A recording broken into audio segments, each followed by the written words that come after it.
ప్రధాని నరేంద్ర మోదీకి ఏపీ సమస్యల హారంతో స్వాగతం పలుకుతున్నామని జై భారత్ నేషనల్ పార్టీ రాష్ట్ర ప్రధాన కార్యదర్శి పోతిన వెంకట రామారావు చెప్పారు.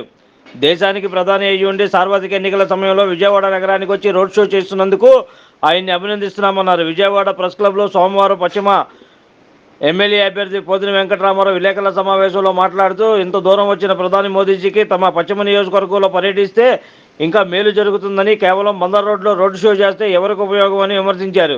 ఇంతకాలం ఆంధ్రప్రదేశ్ని పట్టించుకొని ఆయన ఇప్పుడు ఏ ముఖం పెట్టుకొని ఇక్కడికి వస్తున్నారని ప్రశ్నించారు.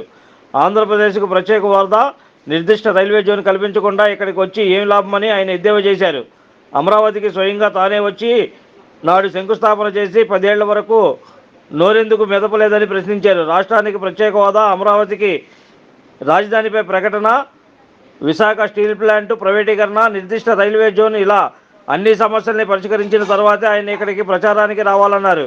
లేదా కనీసం ఇక్కడికి వచ్చాక ఈ సమస్యలన్నింటినీ ప్రస్తావించాలని డిమాండ్ చేశారు. ముస్లింలకు 4% రిజర్వేషన్ రద్దు చేస్తామన్న తర్వాత ఏ ముఖం పెట్టుకొని ఏపీలో, ముఖ్యంగా విజయవాడ పశ్చిమలో ప్రచారం చేస్తారని పోతిన రాము ప్రశ్నించారు. ఇక్కడ ఒక ఆర్థిక నేరగాడికి ఎన్డీఏ కూటమి నుంచి అసెంబ్లీ టికెట్ ఇచ్చి ఆయన కోసం ప్రధాని ప్రచారానికి రావడం ఏమిటని పోతిన రాము విమర్శించారు. ఈ సమావేశంలో జై Bharat state legal president Mahant Nair, రాష్ట్ర కార్యదర్శి రవికిరణ్, రాష్ట్ర కోఆర్డినేటర్ పసుపుల సుబ్బారాయుడు, చింతాడ వెంకటేష్, రాయన మణి, ఇమ్రాన్, ఎన్నేటి ఉమామహేష్, పొన్నం విజయప్రసాద్ తదితరులు ఈ సమావేశంలో పాల్గొన్నారు. నమస్కారం అండి, నా పేరు పోతిన వెంకటరామారావు. జై భారత్ నేషనల్ పార్టీ విజయవాడ పశ్చిమ నియోజకవర్గ ఎమ్మెల్యే అభ్యర్థిగా పోటీ చేస్తూ ఉన్నా. ఇది జేడి లక్ష్మణ గారి పార్టీ నుంచి పోటీ చేస్తూ ఉన్నా. మా ఎన్నికల గుర్తు బ్యాటరీ టార్చ్ అండి. నా బ్యాలెట్ నెంబర్ 10గా ధృవీకరించబడినది. మేము విజయవాడ పశ్చిమ నియోజకవర్గమే కాదు, ఆంధ్ర రాష్ట్ర ప్రజలందరికీ విజ్ఞప్తి చేస్తూ ఉన్నాం. మాకు అందరికీ కూడా ఒక్క అవకాశం ఇవ్వండి. బ్యాటరీ టార్చ్కి ఆంధ్ర రాష్ట్రంలో పోటీ చేస్తున్న నా సోదరులకి సోదరిమణులు అందరికీ కూడా బ్యాటరీ టార్చ్ గుర్తుకు ఓటు వేయాల్సిందిగా కోరుతూ, ఈరోజు రెండు విషయాలు చాలా బ్రీఫ్గా మీతో మాట్లాడదచ్చాను. ఆంధ్ర రాష్ట్రానికి 10 సంవత్సరాలు రాష్ట్రం విడిపోయింది.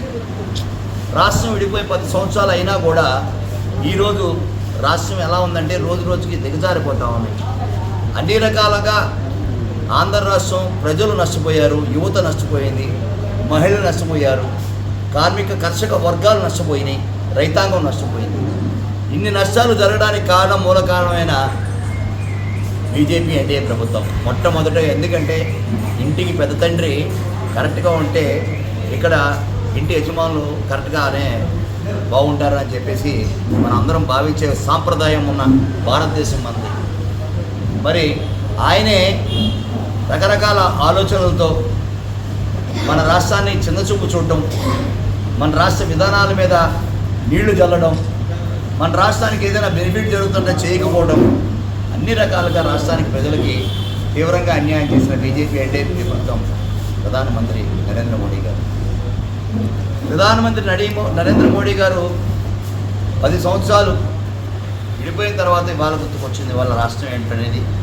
2019లో కూడా వచ్చారు, అప్పుడు కూడా ఎలక్షన్ ఇదే టైంలో వచ్చారు, మళ్ళీ ఇప్పుడు వస్తున్నారు. దేనికి వస్తున్నారండి ప్రధానమంత్రి గారు? ఎలక్షన్ క్యాంపెయిన్కి వస్తున్నారా?